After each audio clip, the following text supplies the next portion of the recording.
What is up, everyone? I'm 98% sure we are live. I hope everything's working all right.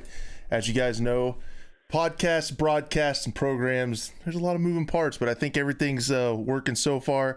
I am joined by the first guest of the Scope, USA specialist, Battlefield content creator, YouTuber, and I would say purveyor of fine Captain Knowledge clips. So let's say, how you doing, man? Hey, what's up, guys? Doing all right. Off Cool. work, talking some Battlefield. Heck yeah, man. Other than the Battlefield part. No, sorry. I'm not gonna be like that. I'm not gonna be like that. But yeah, guys, go check out his channel. Whether you guys are watching on the VOD, if there's the one person that listens on the podcast, check out his stuff. I'm gonna go ahead and put his channel up on the screen. The link will be in show notes, descriptions, wherever you're watching this. Check that. Check his channel. He does a really good job with kind of industry discussion stuff that I like and enjoy listening to. I would say, would you say hot takes? Would you say hot takes? Informed hot takes, hopefully, at There least you from experience. go. Nice. So yeah, how has the YouTube been going lately? It's been a weird beast for me. It's been so odd. Yeah, so I took like a month off just when they announced all the feedback loops, when they kind of sat down and just stopped communication, stopped everything. I just took like a month off just to kind of recalibrate, kind of find that fire again and just let it happen and just, let things roll out.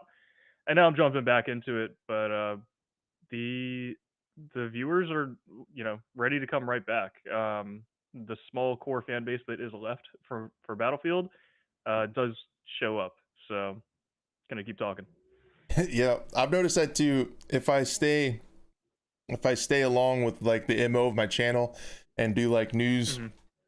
news type stuff, cover different things like that, the viewers seem to be there. But yeah, man, YouTube is so unforgiving if you try to veer anything like anywhere off of what your audience wants.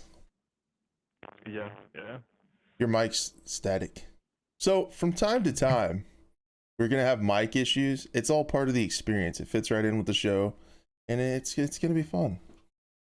So yeah, I noticed that like anytime I do Battlefield stuff, the viewers surprisingly stayed fairly static from across, even though I did have Mhm. the search volume pulled up for YouTube, which is interesting. It honestly it kind of mirrors the Steam player numbers. Like with patch 0.4, it came up like just a little bit. The search volume popped up just a little bit there towards the tail end of that, but The player count definitely jumped as well. I mean, you could say it quadrupled from as low as 850 players to like 4,000. Um, it was on trending. It was on Steam's trending for like a day. But it's dropped back to 2,000, something like that. yeah, I mean, yeah, and that it kind of makes sense. The whole 0.4 thing, I'd love to like hear your thoughts on it. I guess to close up what we talked about on YouTube, it's like, dude, for me, I can do, like I said, I can do the Battlefield stuff, and I thought that like talking about Call of Duty, and I don't, it might be like the Battlefield community is always supposed to hate Call of Duty, but like I posted that Modern Warfare 2 video and it like did nothing, and I didn't think that Battlefield is that far away from COD, but maybe I didn't think it was that crazy of a content switch. But Yeah, yeah. no, don't do that. Yeah, I But mean, maybe the Call of Duty fans just have such a different taste. Um, you know, they want clips and kill streaks. I guess that is possible. I don't know. Yeah, so with patch 0.4, I refuse to call it 4.0. With I was gonna bring that up. You're the one person that is staunchly calling it 0.4. it is what it is. You know it. I know it. Everybody knows it. You look at the patch notes, it's officially 0.4. The game's not even to 1.0 in my opinion, and by the naming conventions. Um, what are your thoughts on it? I feel like it's so overall good, but it still doesn't excuse the fact that it's late. What do you think of it? I'm kind of in the mindset that this is what we should have gotten after the beta. Like this is what the beta should have been. it is definitely playing much better. Hit detection, movement, servers, all of that kind of stuff, core stuff feels better. But that's stuff we should have never had to give feedback on in the first place. You know, we shouldn't have to report crashes or bugs. They should be able to, produce that, or get that handled by the beta. And then we should have been talking about content by December. And here we are in May talking about content that should have been coming out in like February. So it Yeah, feels better as just a core shooter, but we're still months behind. and we talk about the like we compare Battlefield to COD to Halo, and people are like, well, they're totally different games, but I argue that they're the three AAA like main shooters, and like we're so far behind those other games in content. Even Halo, which is had like some of the least amount of content that I've ever seen in a shooter, is like on season 2. Like It just hit soon. season 2 yesterday. Mic I check. think it just happened yesterday. Yep. And I'm just gonna say we need a code word. I'll be like pink turtle or something, and then you fix it. Yeah, and then Vanguard's on to season like 4. Like, it's insane to me that we're still fixing the game, getting close to 6 months in. How's it going, Tom? What's up, man? Battlefield bad. I don't know about the cap. I don't know why you got the cap on there. That's what we were talking about that, and like I don't know. I've like personally had a really hard struggle with YouTube, and that's part of the reason I have this show. It's like there's been stuff I could make videos about with the data mining and stuff like that, and I think they'd probably perform okay. But I want a roadmap. I want official content. Like I'm tired of like data mining and leaks to see what comes to Battlefield next. Like the community deserves better, in my opinion. We should have had at least a roadmap. Tom says to do COD. Dude, did you see did you see my COD video? Did you see the views on my Call of Duty video? Like, dude, I would love to, but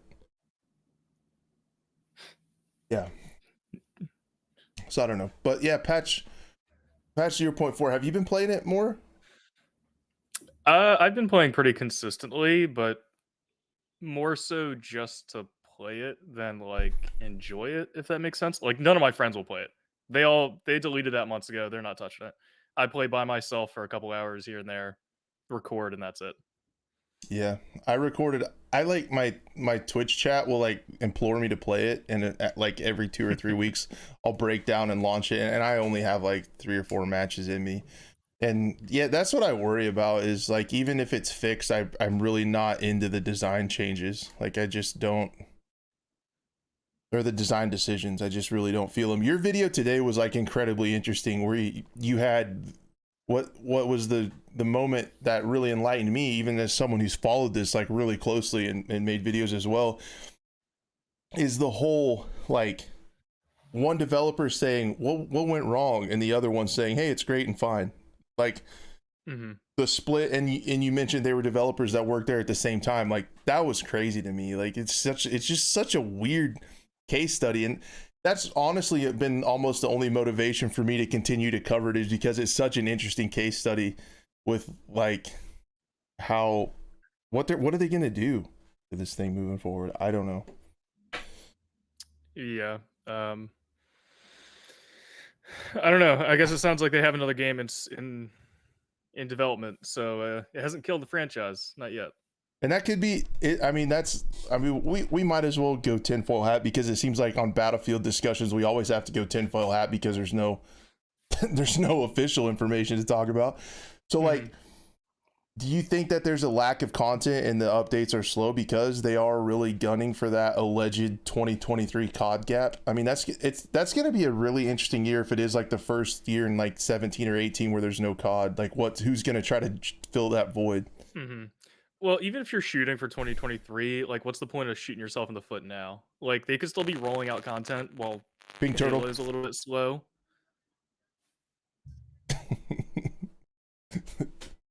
Yeah, they could definitely still be rolling out content, and at the very least a roadmap, like, right? Like if they would give the community like at least some kind of like light at the end of the tunnel, would be, there's something to look forward to.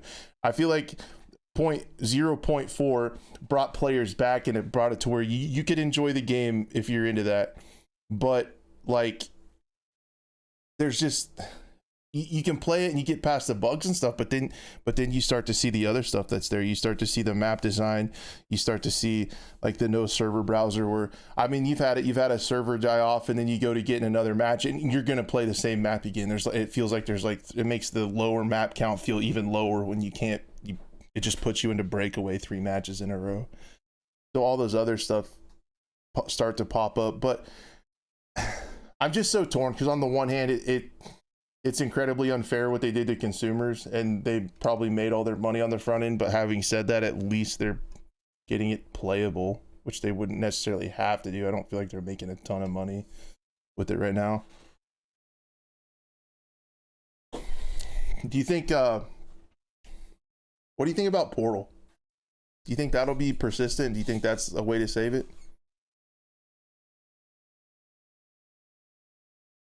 I got no audio.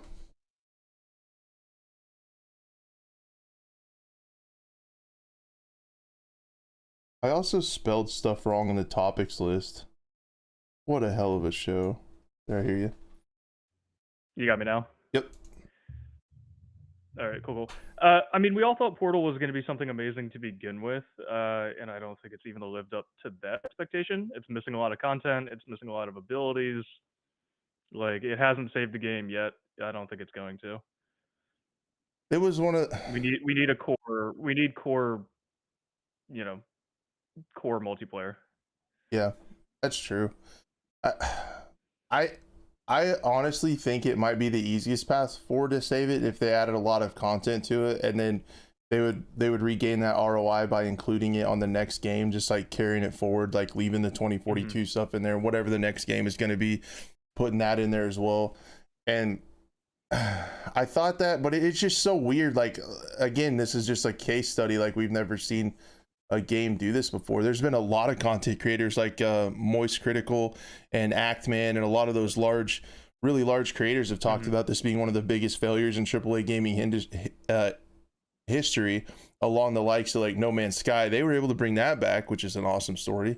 But we're already getting to the point where Modern Warfare 2 is going to come out, and this thing is going to even have more of an uphill battle. But I originally thought Portal might be the way to save it, just because it's given people a severe case of nostalgia, wanting those old maps back, and that's where they could do it. And it has a lot of the features that we wanted, right? Like the server browser and stuff like that is in Portal, so that would make it the easiest. And it's still attached to the game, but just, it's so weird, because I think Portal has issues too, right? Like, it sounds cool on the surface, like, oh, I can make all these cool game modes and stuff, but I have to know 64 people, like, to fill it up. You also have to know that editor. That editor's insane. I haven't messed with it much. It's I think it's like a little bit too complex. You can do some amazing stuff, but like nobody has, because I think it's maybe a bit too much.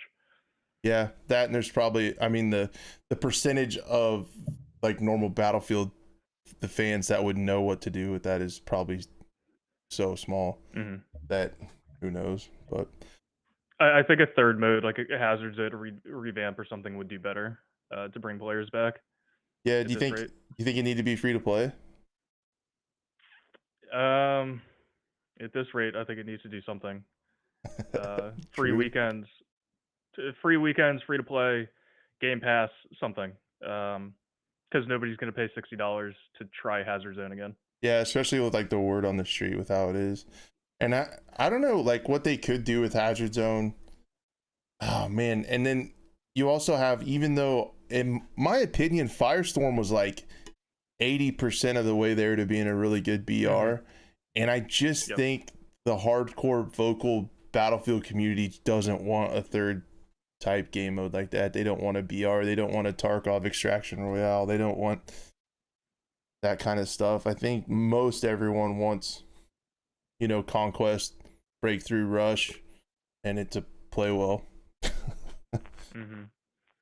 Yeah, Mike again.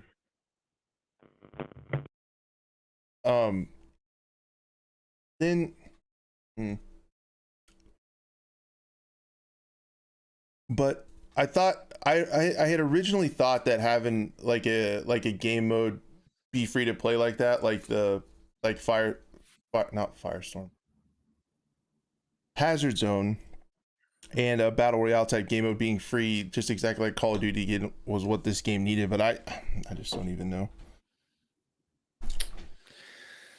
I mean, at the end of the day, I think the core multiplayer is the biggest issue. Those maps, balance, content, progression, stuff like that. Yep. So what do Yeah, you? specialists don't even bug me now. Like, it doesn't matter. I could deal with the specialists if the maps were designed to play well, if it was balanced, if there were weapons. Yeah, it's like specialists aren't like my first choice, but then again, Yeah. that's not what's killing it for me right now. I just don't. I want to make videos, but I don't want to play that damn game. It's just not fun. I'll force you to at some point. There's just a lot of other stuff out there. What do you think season 1 has to do? Content, and marketing behind it. Like, actually tell people about the shit. Don't just tweet. Don't just have the Dice Communication tweet. Market this. Put it on social media. Have Twitch streamers play it. Get concept art out there. Like, new artwork, new marketing. Get it in front of people, because say 4.5 million people bought this game. Like, rumor has it, there's 2,000 people per platform playing it right now. So, like, millions of people are gone, and they're not checking back. Yeah. So I think that's the only thing, and that's a really good point with the marketing of it. Like, season 1 has to deliver, but at the other side of that is people have become so disengaged with the franchise. At the same time, we saw the tweets of like the reveal, and I know I talked about this a couple weeks ago. The Battlefield reveal trailer was the top viewed game trailer of last year, and the gameplay reveal trailer was the 15th out of all video games, like everything. So like they have the interest there. It can be done, and they need to play to the advantage of that and those trailers and stuff to get people excited again. And it's gonna be like a little bit of a feeling out process, I feel like, between the hardcore community and seeing another trailer, because like in my opinion the trailer that we got didn't reflect the game very well.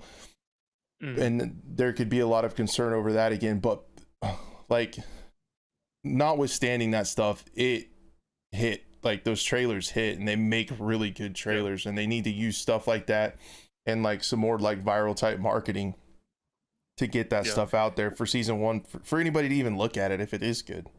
And that's, tell me if the mic freaks out. I think we're about that time. But that's what I spoke about in today's video is so baffling to me, is they knew how to market this game. They knew what to say. They know what it needed to look like. Battlefield 3 and 4 on steroids, dark, military, M-rated, the whole thing. And then behind that was a totally different game. They marketed Mike, which do you love the flow of that? Like it's right when you're getting on a roll. How about now? Yeah. It's on point today. But no, like, so that's the baffling thing, is they were making a product, they were marketing a totally different product essentially. So it's like, which one of these things did they believe in? Do they believe in the marketing and like that's the vision that would sell, or was it the game that they believed in? Because it's really weird. It's like if you were marketing Coca-Cola and you said it tasted bitter, like what's your angle then? Like, do you think bitter products are the way to go? Do you think sweet products are the way to go? So 2042 and its marketing are totally different visions, and that's what was so confusing to me. Because somebody there knows what the fans want, and they said all the right words, and then they gave us something totally different. Yeah, the rumored sales numbers definitely reflect that to be the case. And I mean, I remember like me, whenever we watched it and reacted to the trailer and stuff, getting hyped as shit for that thing. Like it looked great, and then the game came out and we're like so confused. So I mean, it's in there, the marketing team's in there, and I think you're exactly right.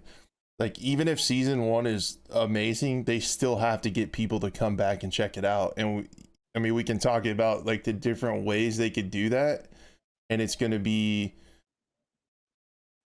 like a free to play mode, a lot of content, and then what do you think? Like they'd have to do trailers, and everybody's gonna watch them. Like a new Battlefield trailer is gonna be like super hyped, and then yeah, like creator campaigns with larger streamers and stuff like that to get people to play it, and hopefully it's there to deliver for people to enjoy and stuff.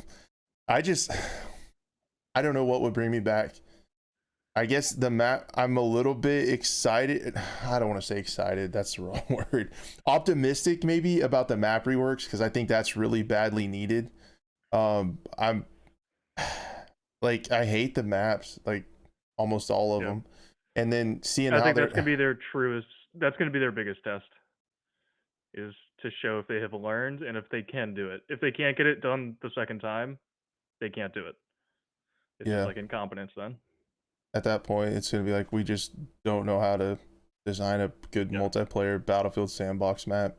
And it is, there has to be some engine limitations, is why it's either engine limitations or time as to why like the insides of the buildings are so sterile. There's like no finishing artwork on a lot of the structures and the terrain and stuff like that. It had to be something like that. I don't understand fully how a AAA game can like get to that point with being in an unfinished state like that, but it definitely did.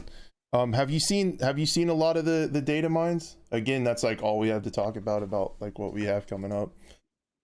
Yeah, I've kept up with Temporal. I pulled up a couple of them. I'll put them on the screen and tell you about it here. Just to see what your thoughts are. The ones he talked about, like the abilities, sound absolutely abysmal to me. So see what you think of this. Ghostwalker, going prone removes you from the enemy combat network. You are undetectable when prone and can crawl faster than other specialists. Do you like encouraging more prone gameplay? Like, Mike, I don't know. I'll have to get you a phone to call in.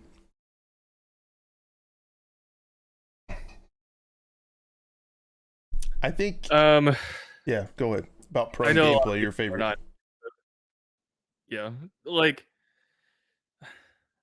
I feel like they're running out of like, the beauty of Battlefield is that there's a handful of sandbox items that, you know, get rotated. And now we're kind of like making things so specific that it's starting to get, you know, Battlefield's already a chaotic and messy game, and now you got to watch out if like, oh, if that guy's laying around that corner, I won't know about it. Is it a dead body? Is it not on radar? Like, it's just adding more factors in a game that's already chaotic. And like, you know, this is fine in Siege when you're dealing with what, 5 people per team. Yeah, that's fine. You can account for that. But there's 64 versus 64, and now you're like, oh, if you're laying down, I can't see you. It just, I think it adds another factor we don't need.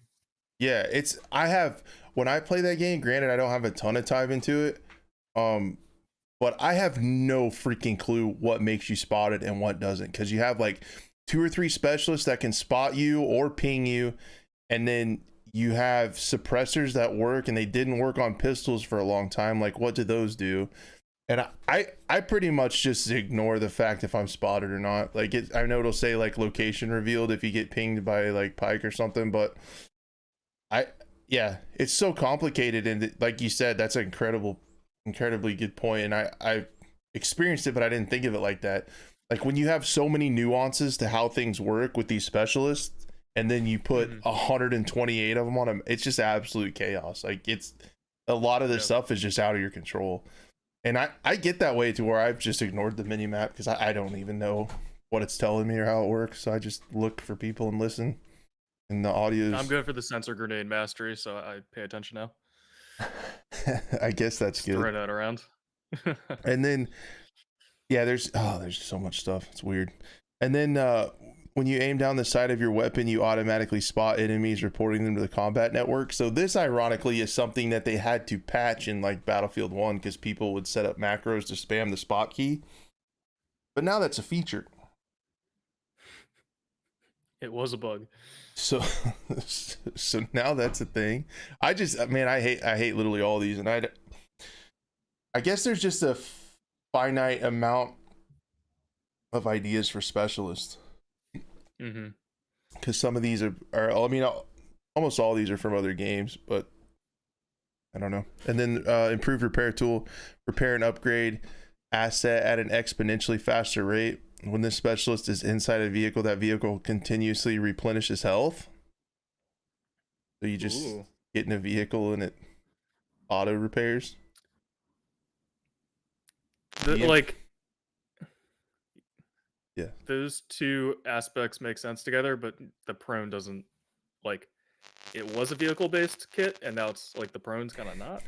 I don't know if this is just ones that are in there and they might be for multiple specialists or not. I don't know. Yeah. And then what? You automatically spot enemies while you're airborne. Okay. That's random. And then electrified barbed wire, damaging enemies nearby the barbed wire. So you can fortify your Boris turret forts even more with robo dogs and barbed wire. Ender's lost his shit about that today. Mike, you gave him, when you come back, gave him crap about what?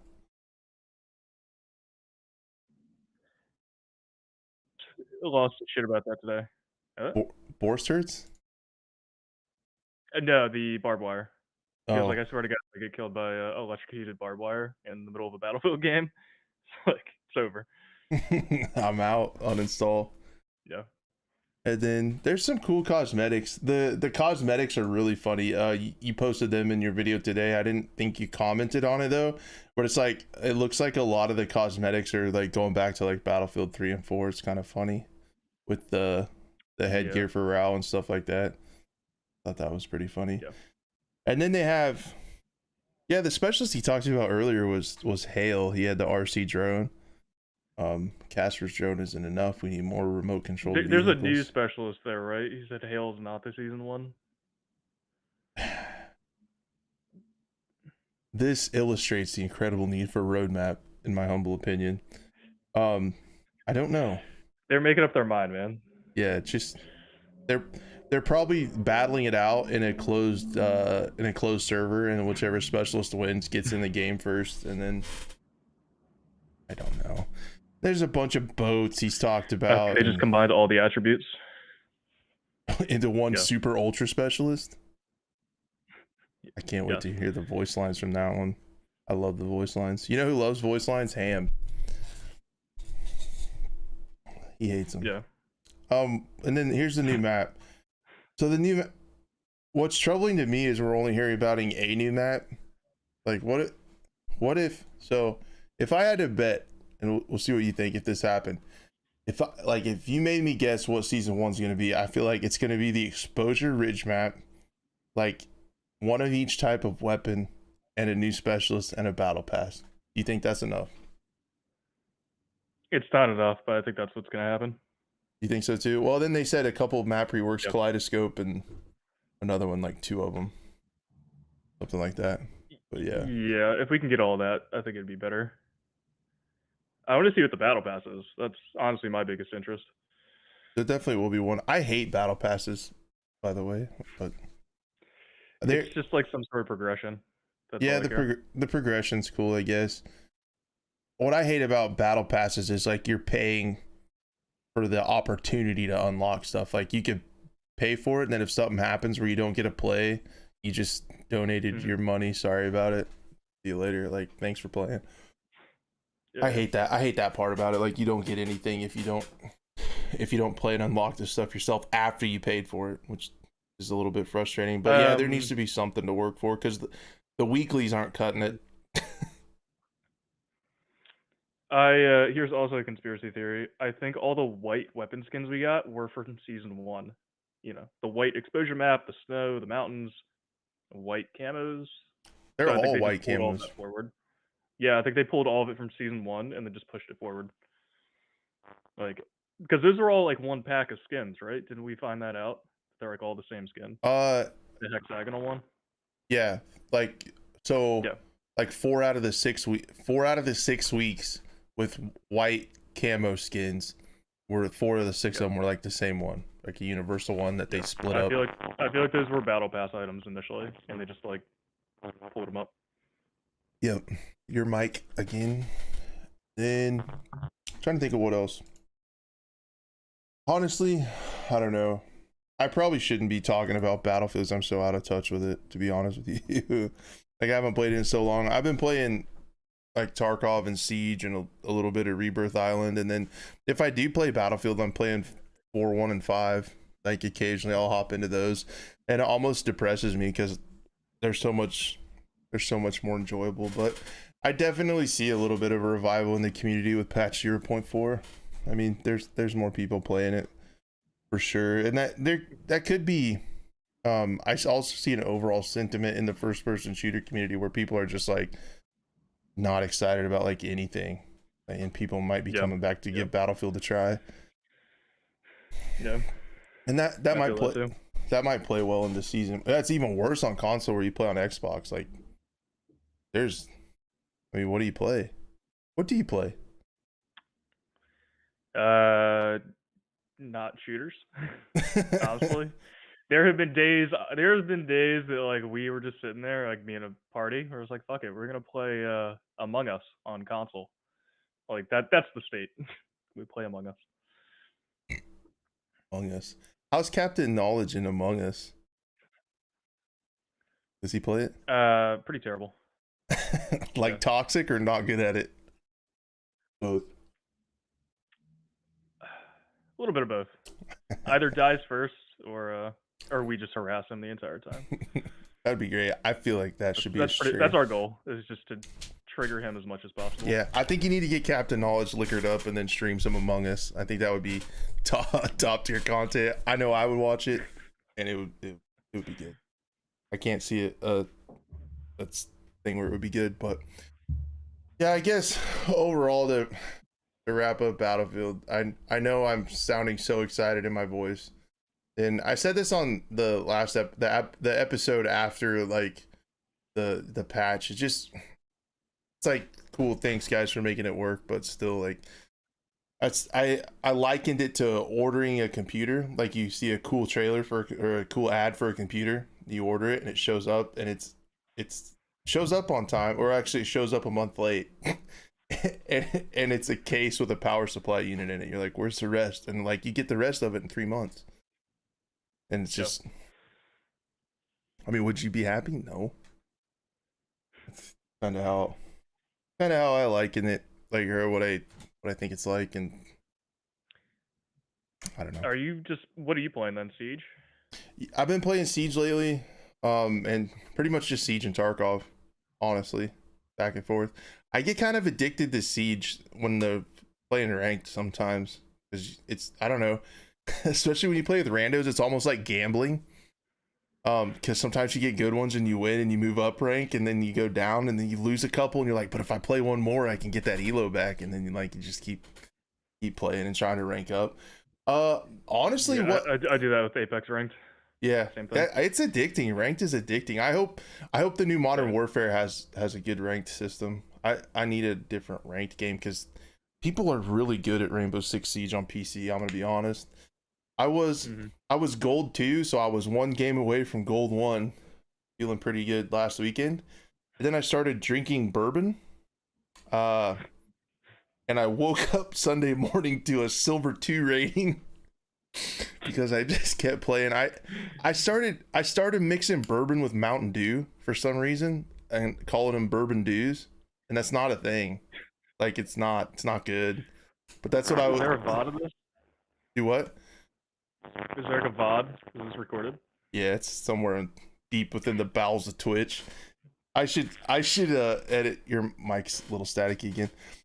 I should edit up a super cut of like Bourbon Dew and the skid to Silver 2. It was so bad. And then so like this week we've been trying to get back out of silver. I think I'm 1 game from getting back into gold. But yeah, there's been a couple games where I got doo-dooed on by silvers, so that felt great. And then I go back to Tarkov. What was it? Expensive whiskey that you were putting in Mountain Dew? I don't know. The first one was, yes. The first one was what, and I don't know how we got to that. And then I just started Buffalo like Trace and Mountain Dew. Yeah, I was putting like Weller 12 year in Mountain Dew. Then I started I started calling them Bourbon Dews, and I just think I liked saying Bourbon Dew, and then it just happened. He just woke up. It's like, oh, let's go play some Siege, and I go to warm up, and I'm Silver 2. What? I should go back. That VOD would be very, very interesting on how that happened. But ranked modes are cool for that kind of stuff and playing with your friends and like trying to level up. And then Tarkov is just, I don't know, that game's insane. I really like it a lot. I wish I was good at it. I do okay. I think I have like they say like if you have like a 50% survival rate, it's okay. And I think I'm at like a 60. So like that's like probably gold 3, silver 1 in Tarkov as well, I feel like. And then even more exciting, this weekend I'm playing in a Warzone tournament. And I haven't played Warzone in 2 weeks. For old people. It's called the Tournament for the Olds. And you have to be over 30 to play in it. It's gonna happen. Dude, it's gonna happen. Eventually there is going to be a pro league, like beer league for old people for esports. It's gonna happen, and I'm gonna be there for it. Is there a payout? Yeah, there's like $2,000 like prize pool for the top couple teams. So I mean, you guys all got to put your retirement funds onto it. It's a pretty big deal. Yeah, 401ks and Roths are on the line. Everybody's got to put it in there. Geez. Yeah, and it's I think it's Saturday at like 11 Central Time, so it's over by 3 p.m. in time for supper for the early bird special for all the old people. But Rebirth is still fun to me. Warzone, like big Warzone Caldera, I'm out on. COD multiplayer, nah. I think, I don't know. Have you seen the BattleBit remastered? Did you see that? I've seen it, yeah. A lot of people are excited about that again. That's an interesting concept. It really is, because it has a lot of the stuff that Battlefield doesn't, like the server browser, and you can drag your fallen teammates, and like people are really like the reticles and stuff and the gunplay and things like that, but it just looks like Minecraft. So it's like it's an interesting paradigm, because it's like we've always pushed for realism, right? Like photorealism, Frostbite engine, make it look cool, and then you get a game that has everything else but like kind of crappy graphics, but that those graphics allow you to have all that other stuff easily and also run really well. They said it allows them your mic again. They said it allows them to do like 250 players or something on a server, which after 128 player servers, I'm not sure if that's something that we need, but but still, it's just such an interesting concept to like go in a different direction from everybody else. Everybody else is pushing photorealism, and then you have something that's like Minecraft but does everything else really well. So I'm interested in that. I'm interested to see if they give up on the 128 players, just totally, because they're making the map smaller too. I think maps could be smaller and still have 128 players, but I don't think they'll ever do it again. I hope not. And admittedly, I don't know if you did or not, if you recall, but I kind of bought into the hype a little bit on the 128 players. I was excited. I think you can do it. Like there's no reason it's impossible. They just didn't do it right. I mean, it doesn't play very well with 64 players, so. All right, true, fine, yeah. It doesn't. The 64 breakthrough was all right, and then like Hazard Zone doesn't even use 128, so it's like, what's the point of this? Yeah, that is weird, because like when I remember that when we originally heard 128 players in Conquest, we're like, well, Battlefield 5 had 64 players in their servers, and then 64 players in Firestorm, so like 128 player Hazard Zone extraction mode. Hell yeah. No. How many are in Hazard Zone? It's like 16? Was it 16 or 32? 32. We haven't played it since I got my Angel on a 17 extract streak, and then we're like, what are we doing out here? Done. so silly. That game mode is so silly. Because like the best way to play I think it's because of the maps. With I the don't open know, fucking dude. fields where you can see all the squads. Like you can see each other spawn. Like I you know. can see the far corners of the map. It's like This might be like a snobbish Tarkov player opinion, but the gameplay is so shallow. And then the meta for the game, because you don't have to worry about money after you play it twice, is to not get drives, but they tell you you're supposed to collect hard drives, but that puts you on the map. So if you don't collect hard drives and just go kill everybody else that has them that you can track easily and then extract, and that's the game mode, it's just like, what the hell are we doing? Like, we don't need these drives, and that's the whole premise of the game. Like, it plays better if you don't go get them. you're Weird. making me want to play Hazard Zone and just be toxic. That's what you do. It's basically, in a nutshell, it's a shitty BR that instead of a circle, you have planes that pick you up that bring people close together, and that's how to play it. Like, you just play to kill everybody else. And to aid you in that, the idiots pick up stuff that tracks them, so you can follow them wherever you want to go. Boom. Easiest But we need BR more ever. drives. What? I was Yes. told. Yeah. We're here to get more drives. Why is that? Because they said we're supposed to get more drives so we can get. Does anyone even know what's on those things? What? Satellite stuff. Cool.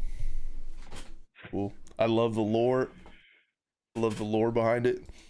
Tarkov's got some insane lore. Did you hear about that? Do you hear anything about Tarkov? Or is it like not your thing? I like watch it sometimes. I don't dig into it. They had a crazy event last week that like made everybody mad at each other. It was wild. They took away the real traders quick, in the fleet. Oh no, go ahead if you want to say. No, you're fine. Go ahead. What's up? So there was actually something that I experienced after I put out today's video, which I usually make videos a couple days ahead. There is an audio line when you join the maps. You know how they're like, "We're here to stop the Russians," like that, the little intro. I am not kidding. There's an audio line in the game on Orbital where the AI speaker is like, "There's not much cover, but do what you can." Like. Tell me that these devs were taking this seriously. Your mic again. I'll let you go because you're on a roll, but yeah, your mic. But that's awesome. So the AI are like, there's not much cover. Like, we know these maps are good. That's actually immersive because that is how it is. Yeah, but the Tarkov, that's amazing. You gotta find that. You gotta tweet that. I need to find the audio recording. Yeah, it's like the introduction to the map to everybody. I know there's not much cover, but I know these maps are dog shit, but we'll do the best we can. Oh, that's awesome. Yeah, so the Tarkov event was they took away all the traders in the flea market. So you couldn't buy anything. You just had to go with what you had. Which on one hand is kind of cool because it made it like old school Tarkov, where it's like, I mean, stuff is hard to come by.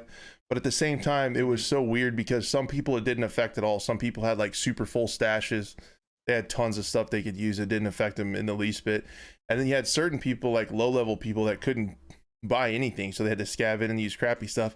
And then kind of in the middle of all that, which was hilarious to me, somebody who plays a lot might get mad at me, but one of the metas for storing weapons in your inventory is if you take the pistol grip off, it takes up way less squares.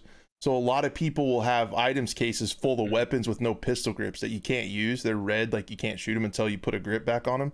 So people would have all these guns, all these chats had all these guns in their inventory, and they couldn't buy pistol grips for them to use them. So they had guns that they couldn't use for like a week. So in canon, you're sitting there playing, you're like in the wilds of Russia or whatever, just taking the lower off your AR. Back in the stash, yeah. Yeah, back in your hideout, you're like, man, this gun fits way better in my gun safe if I take this pistol grip off and throw it away. Yeah, if you just rip the receivers apart. Yeah, I can fit more of them in here. That's what's up. Back in the stash, but yeah, so that was wild. But it's some lore with what's coming with the the new trader. There's going to be a new in-game trader, the Lightkeeper, and a Lighthouse expansion map, and then there's a lot of stuff coming to Tarkov, and that, I don't know, like talking about these other games that actually have content coming makes me sad for Battlefield even more, but there's like so much coming for Tarkov. You have the Lighthouse expansion, the trader, they're adding rogue bosses, they're adding a completely like standalone different game mode, they're adding arena, and I don't know if that's going to have ranked or be like a mini BR or something, but they're adding arena game mode, and they're adding entire new map Streets of Tarkov, and then there's like 3 or 4 other maps that are on the overall game map that are eventually coming too. So like there's so much coming to that game that it's crazy. It'd be cool to get to console one day. I hope they do. Console kids are gonna hurt themselves on a game like that. You think they'll be mad? Too Dude, much to handle? Sandstorm gives people the console community on Sandstorm is the funniest thing in the world, as seen in that video. That video is great. Like that was so Stand funny. in a doorway. Stand in a doorway. What is there any context to that clip? Like what prompted this man? So if you guys don't know, USA Specialist did a really funny video on his channel about like hilarious insurgency clips, and one guy just started talking about how to survive a nuclear blast. Like I think it was prompted because of Russia's invasion. He's like, guys, remember, if there's a nuke, just stand in a doorway. We're like, that's earthquakes, but okay. Wrong disaster. Your mic again. So it's like he's saying like yeah, if you guys have a bunch of deadly radiation, that doorway is, you're gonna be just fine. The doorway is just gonna protect you just fine. Don't even worry about it. That's amazing. I think that covers Battlefield, I guess. I don't know. I'm just, I think about it all the time, and it like, I get like a pit in my stomach when I think about just, do I make the video that says I'm done with this game? Like I'm just make like the video and then I just go back to like a restarting my YouTube channel essentially. I don't know. I like the visual of you like staying awake at night, like laying in bed, just like staring at the wall, Dude, thinking about Battlefield. It sounds okay, yeah, it does sound stupid, but like, and it probably is stupid, but I'm always thinking about like what, because I like making videos so much and like doing this kind of stuff and making content. I'm like, how can I make it better? And I'm like, I had all these plans for Battlefield and then I just don't even want to play it. It's so weird. And then I'll like slip in some experiment videos on my channel, like that Modern Warfare one, and they just Don't do absolutely tank. So it's like it's like you keep up and make yourself play Battlefield and make content that people will watch, or do you play games that you enjoy and make content that only a few people will watch? And it's like, on one hand you're like, oh, that's easy, just play what you want and do it for fun, but at the same time it's really fun to get views. Like, so I'm just being honest, like that's, and I think that's how everybody is. You can say, you know, I do it for the love of making videos, which I do, but it's incredibly rewarding when people enjoy that and watch it and you get views and stuff. So it's like really, it's a really really tough thing to do, to decide what to do. But yeah, I think it's not too hard. I don't really have to play the game too much to keep up with the news and stuff, but lately I haven't even been doing a good job of that, because frankly when I see data mine stuff it pisses me off, because I'm like, just tell us what is actually coming, because there was a lot of data mine stuff in Battlefield 5 that never made it into the game. Yeah. So, but yeah, so Modern Warfare Roman numeral 2. How, on a scale of 9 to 10, no, I'm kidding. On a scale of 1 to 10, how excited are you? I'm actually more excited for the campaign, to be honest, if they can keep up with 2019. I'm more excited for the soundtrack because they're bringing Sarah Schachner back. She's amazing. Philly girl, represent. Did she do 2019? She did 2019. She did Anthem. She's done Assassin's Creed. Like, she's Awesome. worked with EA, but she didn't do 2042, and she would have killed it. Oh yeah, you did a video about that, right? Like you wish she would have been the one to do. I mentioned something about her. I was like, she would have been a great pick. I'm more excited for the artwork, you know, the fan work, music, campaign, stuff like that. I'm not a huge COD multiplayer fan, so Warzone 2 could be exciting. We'll check that out. Yeah, it's gonna do really well, and I'm worried. Your mic again. I'm worried about the timing of it in relation to Battlefield. I think a good segue might be able to talk about that. Like, worst case scenario is like season 1 of Battlefield finally makes it out at the end of summer, and you have Modern Warfare 2 beta, like open beta Yep. for season 1, and then the game releases. You're at like season 2, and that's about the time that that it's going to release. And I think this game is hitting the market at a really good spot. I mean, you have the normal undulating COD cycle, right? Like, oh my god, it's a new game, man. We hate it, but it's time for a new one. Get excited again. Like, you have that whole COD cycle. This one's gonna hit a feverish pitch, I think, because I and a lot of people, I mean, some COD purists, no one's ever happy. Not everyone is always happy, but a lot of people liked Modern Warfare 2019, and it's their biggest selling Call of Duty to date. It's the last one that I enjoyed playing any bit of multiplayer in. And like, there's a massive amount of nostalgia for that. People are really not enjoying Vanguard. Caldera is losing players. More people are playing on Rebirth. And I think they can, and people are like clamoring for Verdansk to come back, which is a great marketing opportunity. I think they can do an event with that, bringing Verdansk back, getting people excited. And I don't know, I think it's going to be really big. I think it's going to meet or exceed the 2019 sales. I think there's a lot of people ready for it, and Warzone 2 will be equally as big, I think. Yeah, hopefully they ironed out all the issues that they had with the game engine stuff, and we get a goddamn FOV slider on console. So what, you hear the man? Come on, guys. Dude, that's console play. That's all they say, like, that they want. Like, heard that so much on Twitter. They did it for Cold War. They did it for Cold War, and then they got rid of it. So. And that just has to do with like the rendering. So I guess if you up your FOV, like, you have more to render and stuff. I think it's a game like they're worried about the frame rate on the fixed hardware. Yeah, you have to keep a certain frame rate. Yeah, that's crazy. That's such a disadvantage. But I would hate that. There's so many other shooters in other games. Like, Battlefield has been doing this since like 2018. Yeah, there's so many other big shooters that do it. Yeah, it needs to happen.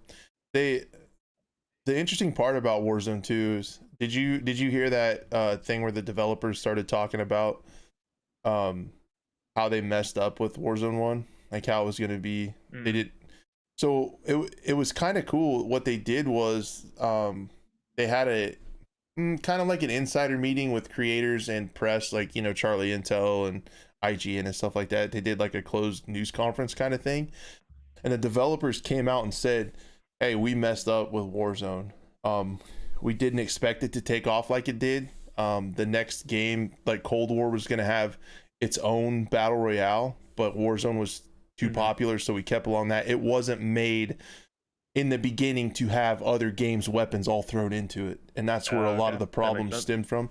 But what was cool is they just admitted it, right? Like, I was so impressed by that. And, like, you know, Activision, Blizzard, whatever, they have their problems, pretty severe problems for sure. But, like, I respected that from the developers to come out and say, hey man, we fucked this up. And they essentially did say that. I think they said that verbatim. And this is why, and this is what we're doing in the future. So it's Warzone 2 is going to be really, really interesting to see what they learned and how they design it. Like, your mic again, how they design it from like the ground up, what improvements they make and how much smoother it plays. It'll also be interesting to see, because Modern Warfare 2019 was a massive engine upgrade. It's going to be interesting to see if they do that too for this one. It seems like their Modern Warfare ones, the Infinity Ward titles, are where they do their like big iterations in graphics and stuff like that. Yeah, and I would assume it's picking right up from a 2019 story and all that kind of content. Yeah, they said it's a sequel to 2019's, and then the campaign is rumored to play in Warzone, centered around like the drug wars in Colombia. So different than the traditional like Middle Eastern conflict stuff. So that'll be a cool change for something different there. Yeah, it's gonna have, Cap and Price, and Ghost has already been teased on Twitter, and They're definitely playing into the nostalgia. I'm worried about it. COD is falling into so much repetition with remastered content that I get tired of that. Along the same lines as your video where you talked about you didn't want a Battlefield 3 remaster, you want new stuff. We deserve to have new content. We've already played that stuff. I get that way with COD maps, and their live service has slowed down a lot too. Not you can't even call Battlefield a live service at this point, in my opinion. Not to that point, but do you think like the lack of content in Battlefield and Halo is like allowed other games like Call of Duty to slack off a little bit? It seems like they're, as a whole, we get less content across the industry. The bar is definitely lower this year, I'd say. Anything that comes out winter 2022, like you put out 10 maps instead of 7 maps, you can beat Battlefield. So I think the bar is just lowered. It feels like it. It's like it's an alarming trend, like less and less content for an equal or higher price. It's, I don't know. Not great. And then Halo has a BR coming out probably late this year. I don't know if you've seen that. I saw the leaks for that and stuff. And then what's weird is in season 2, which is, I think I just downloaded the update for it. I'm not sure when it releases, if it's today or tomorrow. They have a Last Spartan Standing game mode coming. Do you see that? Yes, it's kind of. I feel like they're going to use it for balance, like just to test things before the full game. That's what I wondered too, because it looked like it had a circle and everything. Like it had the gas circle closing in, and like it just looked like a little tiny BR. Yeah, it's just a mini BR. But which I didn't know if the leaks could have came from that, but yeah. The leaks seemed bigger than that, like ODST drop pods, like bigger. Oh yeah, the drop pods. I remember that. Yeah. That makes sense. I think that would get people pretty amped up to come back and try that game out. A BR. It always does. Season 2 got that game's numbers way up last night, so I need to check it out. I just downloaded it. I just did download that game. I need to check it out. That game was so surprising to me, like the lack of content it came out with after getting delayed an entire year. That was incredible. Yeah, but it's like 7 years old now, and we just got season 2. Yeah, but it did play well when it released. Like I thought it played well. Your mic again.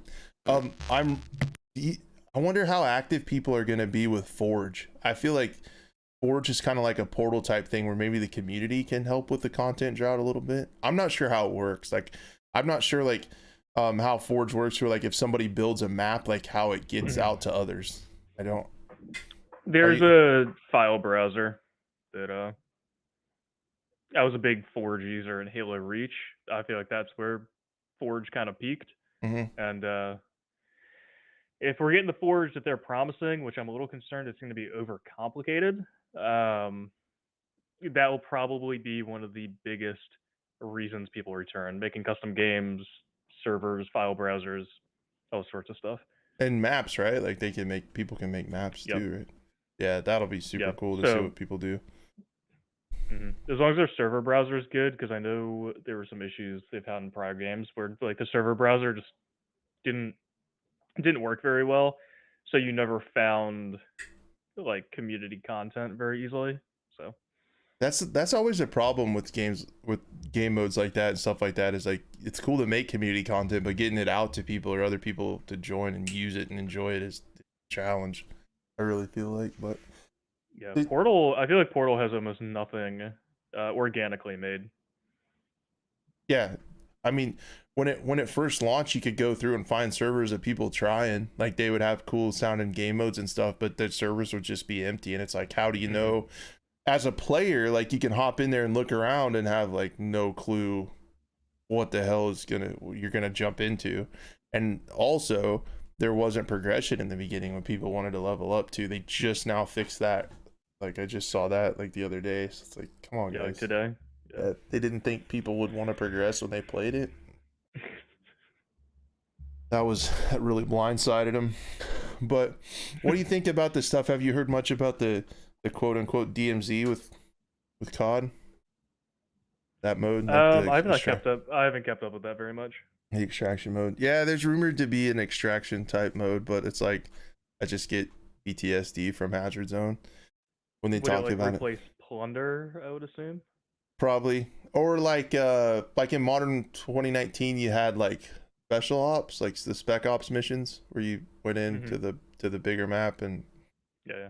it would be kind of like that, kind of like a fourth auxiliary mode like that. And I don't know. There's some people, and I think eventually a AAA studio is probably going to figure out how to do an extraction mode and get people hyped off Tarkov, because there is a lot of console players that would probably like to at least try a game like that.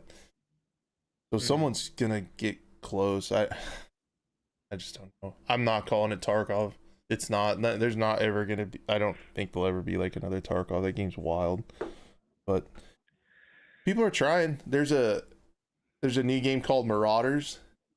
That's a wild game. Have you seen that or any videos of that? I've seen a little bit of it. It's crazy. It's like, it says it's on an alternate timeline where the Great War never ended. I'm assuming that's World War I, right? Great War. And instead of like trying to patch that up and stuff, the factions just branched out into space. So you have like a steampunk space looking thing with all like World War I weapons and stuff in it. It's so weird. But it's cool. It's kind of crazy. The graphics are wild. Like when you're out in space, there's like stars exploding and black holes and stuff. But like, it's like Tarkov in the fact, your mic static again. You are on a ship, so you have your own ship instead of a hideout, and you can fly around and you can like try to commandeer and board other people's ships and like PvP inside the ship and try to take theirs. Or there's big space stations you can dock at, and then it's like a raid. You can go in there and like try to find loot, and there could be PvE or PvP in there. Then you just go back to your ship and fly around in space and look for the next. It's weird. I hope it works out. Yeah, But I've seen very little on it. And then what's the other game that the X-Dice employees are making? Totally forgot the name. Yeah, Arc Raiders. Arc, yes. And that'll be cool. No idea what it is yet, but it looks cool. It looks. What we know about it, it's third person, so it's kind of the Battlefront feel, and then it's PvE only. So like, but you can play with friends in a squad. But I think it's something that looks like, kind of like you have a base and then places on the map, like the aliens will drop in and you have to go kill the aliens and you can loot them, I think, and then take like their parts and pieces back to your fort and craft them into guns and stuff. But it also had specialists too that do different stuff, and they are also working on a first person shooter multiplayer too at Embark Studio, which definitely keep an eye on that for sure, because we need something. Please. I don't know, is there anything else about Modern Warfare 2? Honestly, I think I'm excited about Warzone 2 a little bit and what they do with Rebirth. I think in all the polls I've seen from large Call of Duty creators and news sites is that more people are playing Rebirth than Caldera. I hope they expand on Rebirth. It's really fun. I hope they add more maps. There's several more maps instead of just one. And then I kind of want to play Search and Destroy in multiplayer. I'm getting that itch with playing Siege again. I think like I always embellish it in my head and think it's going to be great. It's going to be like a simplified Siege, and I get excited. But I don't know. As much as I don't like the gameplay of Call of Duty, I'm excited to see them come out and just teach the industry a lesson like they did with 2019. Like, this is how you market a game. This is how you make a game. This is what people want to play. Yeah, it is. Seems like everybody else forgot. It is going to be I can't say it is, but it's likely going to be a masterclass in marketing. I think they could play off. They have that nostalgia card to play off of. They always do a really good job with that. They have a massive creator network to play off of, like you said, and they do like a lot of partnerships and stuff. They've already for Modern Warfare 2, they've already started to partner with like the NFL and they did stuff at the draft where they showed sneak peeks to draft candidates and stuff, and they got a tweet about it. And like they're just gonna market the shit out of it, and yeah, it's gonna love or hate COD. It's gonna be massive. It's gonna be huge. Yep. So yeah, that's what I'm looking forward to in that. As far as the rest of it goes, do you want to touch on Insurgency a little bit? The new stuff coming to that? I really don't know if there's too much to say. I mean, it's another DLC kind of seasonal pack like they've been doing. New content, new map. There are differences between the PC and the console versions, like what weapons we're getting. But that game, if it wants to stick around on console, especially, it needs, like, dare I say, battle passes, seasons, something to tune back in for more frequently. Because the console is lacking content. We don't even have the guns or the cosmetics that PC has. Really? I thought it was a copy. I thought you had all the same. Nope, we're missing some of the most important weapons, like the HK416 is not on console. There's a lot of missing weapons. Like we just got the Vector and P90 like a month ago. Like we're missing a lot of weapons. I think we might have the same cosmetics and same. Or maybe, I don't know. I'm not sure about the cosmetics. Maps, maybe we have the same. Your mic again. I had no clue. I thought everything was the same. I thought it was like a copy paste thing. It was the exact same. And then I was honestly impressed. Like a lot of times when you have cross-platform games, sometimes Call of Duty does a good job with this, but I just remember the PUBG days, like when there would be new content and new maps, PC would get it like a couple weeks early, and then it would trickle down to consoles. And several games have done that. I always thought it was cool that Insurgency did it all the same, but I guess they didn't. Mm-hmm. Yeah. Their updates are currently, I believe, pretty much the same time, but we're still missing vanilla content, which is kind of weird. And I think there's like next gen updates that are still coming. I don't know. They're kind of behind on that stuff. Yeah. I don't know. I'm rooting for it though. Like I hope it succeeds, and I hope they can get it straightened out and get people back. Because like Insurgency is one of those games, like you hear about games like, I'm sure World War III has like aspirations of making it to console eventually if their playtest and PC launch goes well. But and you hear that quite a bit, but like Insurgency is one of the games that actually did that, where they said, you know, if this goes well on PC, we'll have the means to get it to console, and they actually got it to console. So I hope I hope that happens to more like indie type games on PC, that they actually get to make that jump over to console for more people to enjoy. Because yeah, they've been doing some nice stuff like texture updates and whatnot for next gen, but it's a content issue. Yeah, and World War III is just out there chilling, man. I don't know what they're doing. They're scaring me. They're scaring me for sure. I don't know, dude. That game. I feel like we've literally been saying since 2018, this game has potential. And it's still the same thing. Like, you ask somebody, you ask a content creator, what do you think of World War III? Oh, it has potential. It's like they should literally make World War III t-shirts that say it has potential on it. Like, that's all you hear. And they did another stress test, and I still think they had server issues. That's what killed the game in 2018. It's like, can you hire a consulting person to come help with the netcode? Like, what engine is it on? Unreal. Okay. That's on Unreal 4. Is that not good? No, like everything's on Unreal. Like Insurgency's on Unreal. Mm-hmm. Yeah, I think so. There's Ark Survival is Unreal. Like there's a bunch of Unreal games. Oh, there's tons of them. I didn't know if like thought that had. This should easily. Well, it's not like they're using some weird proprietary thing. Yeah, it shouldn't. I don't know. I feel conflicted saying this because I'm not a developer, and I feel like I don't have a leg to stand on to say this, but I feel like Unreal 4 has like a pretty straightforward way to network, to the networking stuff, because there's a lot of games that already do it. But I don't know. Maybe you heard it here first. Crash Games says Unreal Engine 4 is easy. Get your shit together. It's easy. Everybody's doing it. I could do it. No, I cannot do it. I could not do it. I kind of want to hop back into Insurgency. Is that your mic again?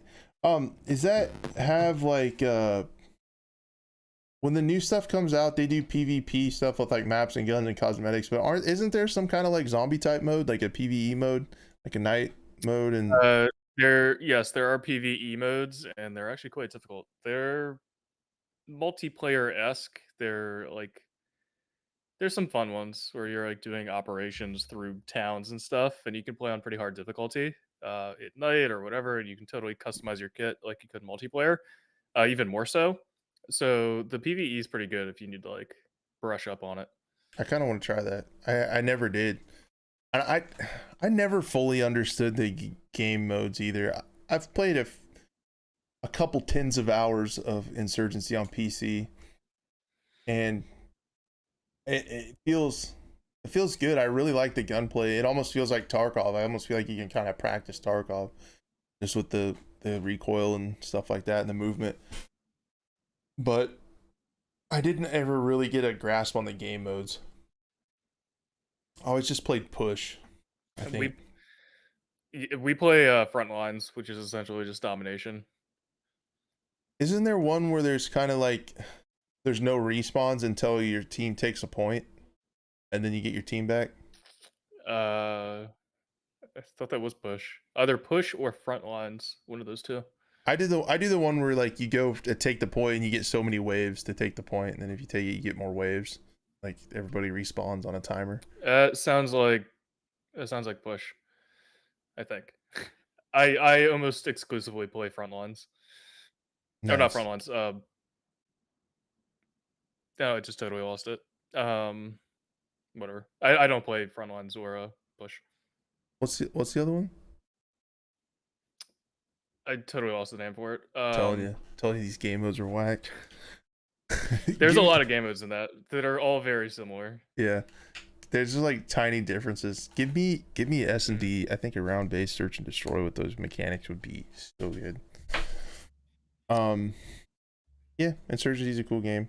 I hope other games can follow suit. And I don't think Tarkov will ever come to console. It would be cool, but I doubt they ever do that. Tarkov is wild because that game's built in Unity, which is like what I traditionally thought like games like Tetris and platform games were built in Unity. Like I don't know how they made it. Like I think Assassin's Creed is Unity, or it was. Is it Unity? Yep. Is that what old school Assassin's Creed. Yeah. I'm gonna double check this. Tarkov engine. Google save me from my. Yeah, it is Unity. Okay. There are other 3D games in Unity. I just remember seeing like weird like side platformer, like 8-bit looking games built in Unity, and then I saw that Tarkov was, and I was like, whoa, nice. It actually looks pretty good sometimes. In the right light. I don't know. Anything else you wanted to add? What we talked about? Not too much. I just know you're excited to go play 2042 after this. Dude, warming it up already. Thinking about it. I can't wait to get in those end round screens and hear Angel and McKay give their awesome lines, their awesome immersive one-liners, and then hear Ham groan and like almost throw up every time he hears them. It's not what I want to play. Can't do it, man. Your mic again. We could try some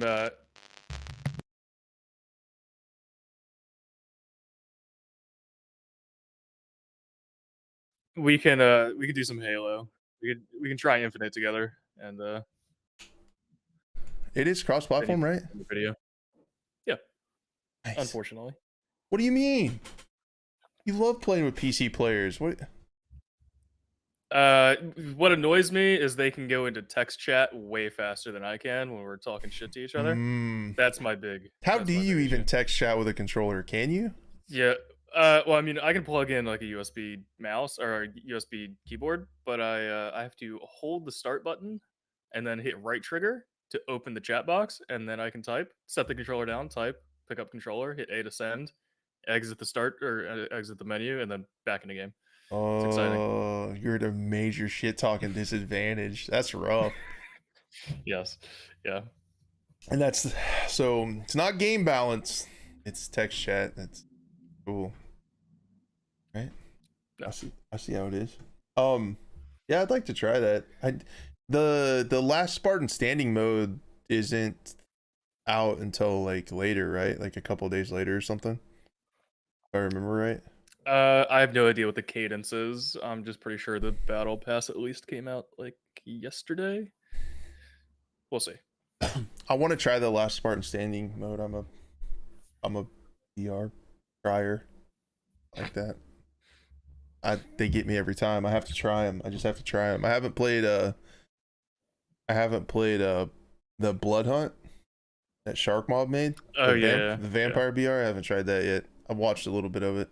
A lot of people really like it. I don't know if it's for me, but a lot of people really like it. Might have to give that a go. I definitely want to try BattleBit. I'm gonna be a Minecraft Battlefielder. It's gonna be great. Love it.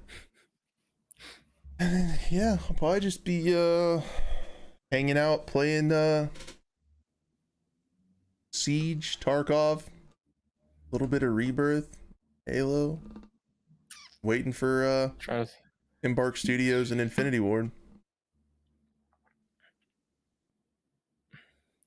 I'm trying to think if there's any other good games out right now. Yeah, I don't know. Have you Especially on console? Have you played Siege on console? I played that in like 2015 when it actually came out. I couldn't stand it then. I can't stand it now. Oh, get real. Nah. Game of culture. Can't deal with it. The game of culture. I play 2042. I am a man of culture. Man of something. Not about culture. I think I am like half a level away from S001, baby. Are you serious? I played when I played a couple weeks ago when my Twitch chat got me to finally launch it because they wouldn't stop talking about it. I was sad because the game I played, I got off of level 69. I quit playing at 69. I'm like 71 now. Now that the stats tracker's up, have you seen Energized Knight? Have you seen his stats? I saw he was at the top of everybody by like kind of saying him out. Like, we're talking like thousands and thousands and thousands of games and kills. Like, it's insane.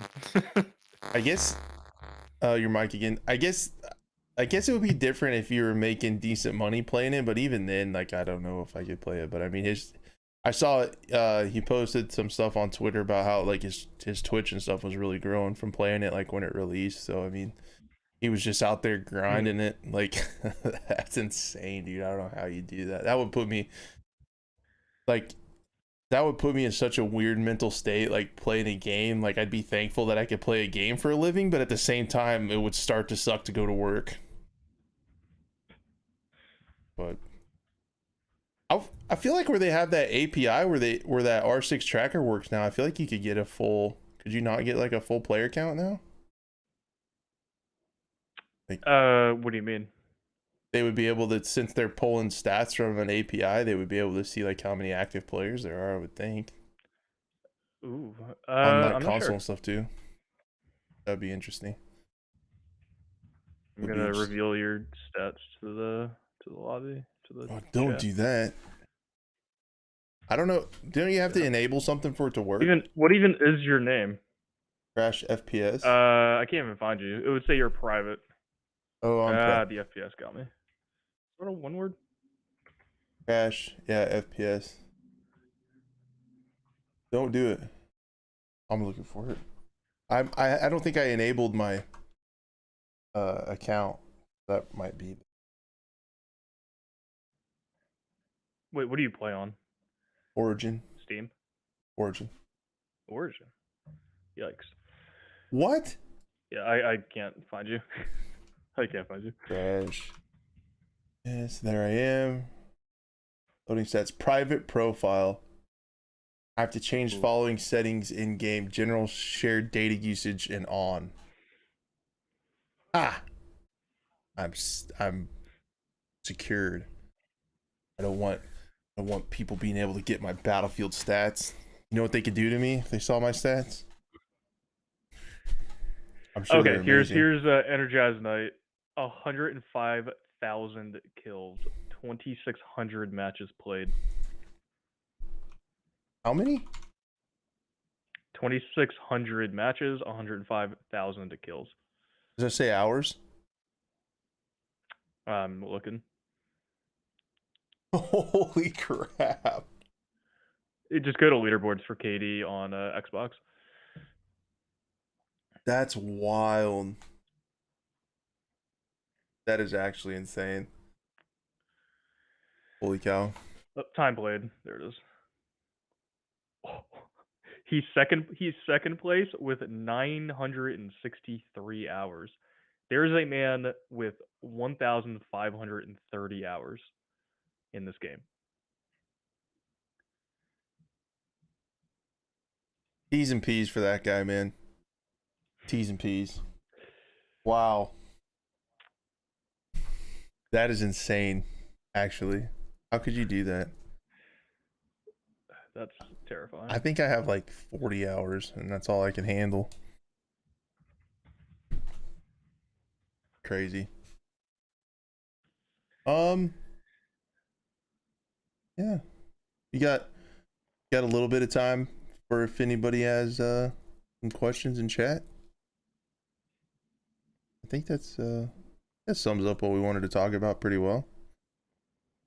The Battlefield conversation was depressing. It's so sad. Yeah, I think your mic's doing it again. Yeah, it is. Chat, if you guys have any questions, might leave questions open for just a little bit. A few minutes, see if anybody wants to talk about anything. 2,080 hours in a work year.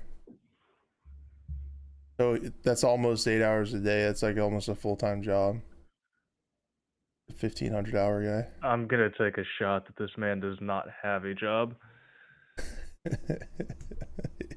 or that is his job. Like he's some professional streamer I don't know of. Just a shot in the dark. You're gonna say? Yep. I hope he's like 14 years old, just like doesn't go to school, or he's just graduated, like 17, doesn't do anything, just plays. T's and P's. That could be it. I worry about that guy or gal. I worry about that person. Clark says, how close were you to recreating the tornado scene in real life? Yeah, I had the Battlefield trailer tried to pop off in my backyard there for a minute. It was definitely a little sketchy. About 5 miles away, dude. I got some insane pictures of that. It was so scary, even though it was far away. I had a couple of friends that were really close to it. I was really worried for them. But yeah, we had an EF3 tornado. I don't know if you can see it very good, but like,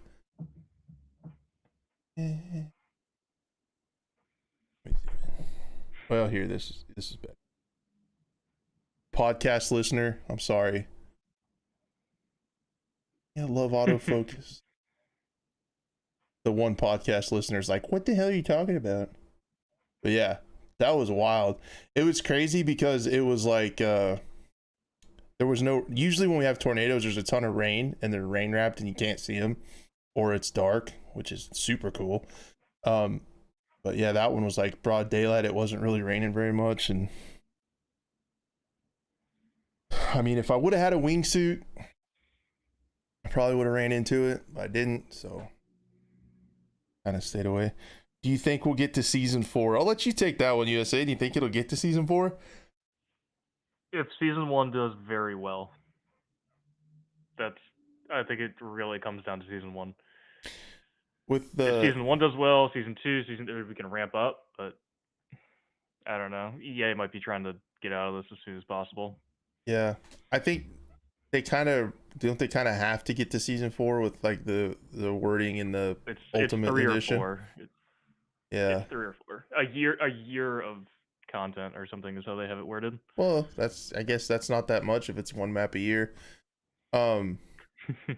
That's wild. I don't know if it will or not get to. I think it'll get to season 4, but like how extensive it's going to be, I definitely agree with USA. It's like it's going to have to be really good for them to keep doing it. I think if season 1 is, man, players don't come back to it and people don't buy the battle pass and people don't buy cosmetics and stuff like that, you're going to see like bare minimum seasons moving forward. Not going to put. Yeah, just buy the skins, make them happy. Give EA more money, they'll do it. Yeah, because you didn't pay enough for the game up front. They're going to need just a little bit more from you. Your mic again. Would you rather the infamous question? Would you rather fight one horse-sized duck or 100 duck-sized horses? Duck-sized horses. Really? Yeah. 100 of them? You know how fragile horses are, like IRL. I'm incredibly aware. Clark You in should be chat is very aware of this. he's gonna laugh at this one because he knows I'm incredibly aware how fragile they are. That's true. Dude, all you gotta do is just like kick in a front leg. It's over. It's done. Just start Yeah. swinging in a circle with their legs. Over. Actually, if you just wait, they'll probably hurt themselves. Dude, they're always trying to kill themselves. As a horse owner, that is my job. It's just to keep them from killing themselves. Yeah. I guess that makes sense. You'd probably just wait. Yeah, my I don't know if I told you this. My dad is a blacksmith. He's a farrier, so he has to deal with that on the daily. Very familiar with that. Yeah. My wife is a horse lady, so we have 2 of them. And horse lady. That's the official term I've heard. I think it is. She's a horse lady. Man, I don't know. I kind of, just for the fun, I kind of want to go after a horse-sized duck. I just want to see what happens. I don't know. It doesn't have like it's too much weight. Fist to punch. I guess so. I'd go for the neck. I would 100% go for the neck. Try to choke it out. Choke it out. You even lift, bro? I actually did today, even. I did, bro. Yeah, I knew Clark would think that's pretty funny. Because, yeah, we've had dude horses. I honestly say this all the time. I, like, as if you wanted to refute evolution, like, the one thing you could just say is horses. How in the hell did they survive to before humans? Like, how did something, like, evolve into a horse? Like, how it's built, like, it doesn't... It's incredibly inefficient. Doesn't make any sense. It defies evolution, in my opinion. But it's an anomaly. But good questions, chat. Good questions. Good questions. The duck question. Oh, that's so funny. We got to fragile horse talk. Dude, I have nightmares about those things. But yeah, if there's nothing else in chat, we can let, oh, you see me in the bidet gang? Dude, if you use toilet paper, you're an actual savage. You're a heathen. Like, get it together. I'm glad you're still chanting this like 6 months on. I'll never stop. I'm like the Johnny Appleseed of bidets. I'm like Crash Bidet Seed. Like, I got like all my friends on it, and like, I'm just trying to make people's lives better. Like, so you have people that are like, man, I want to be a teacher, I want to be a doctor, I want to be a firefighter, I want to help people. And I'm like, I want to help people too. I want everyone to have clean heinies and love life. And so I teach the way of the bidet. And that's how I help people. And it's beautiful. So that's why I do it. That's it. I mean, doing the Lord's work out here. Somebody's got to do it. People aren't just going to think about bidets one day. Somebody's got to talk about it. I'm that guy. How long did we talk about bidets when we were playing Hazard Zone? It was weird. Like an hour. Was Ham there? Oh yeah. Ham probably kept it going. He probably had questions. He probably did. The way of the bidet. Yeah, I might have to make a video. No, that wouldn't be a good video. Probably wouldn't. Your mic again. But yeah, I'll probably let you go. I appreciate everything. Thanks, chat, for everyone for being here. To the podcast listener, appreciate you very much. Tom Henderson for stopping in. That was super cool. And I really, really appreciate it, everyone. You guys are awesome. Again, I do this podcast because it gives me like at least one video a week I get to make. If I don't feel like making Battlefield videos, I still get to make a video a week, so it's fun. I appreciate everyone for indulging me on this shitty show. It wasn't shitty today because we had USA Specialist. Thank you so much for being here, man. Taking the time to do it. I'm gonna go look at mics right now. I'm gonna throw this thing out a window. You're welcome back on the show anytime. after you purchase a new mic. Let me, let me get a new mic, and I'll throw this in the toilet with my new bidet. Yeah, clean it off with the bidet and then send it down the merry way. So, all right, man. I super appreciate it. We'll end the show there, guys. Thanks for everything, and we will see you next week. Bye.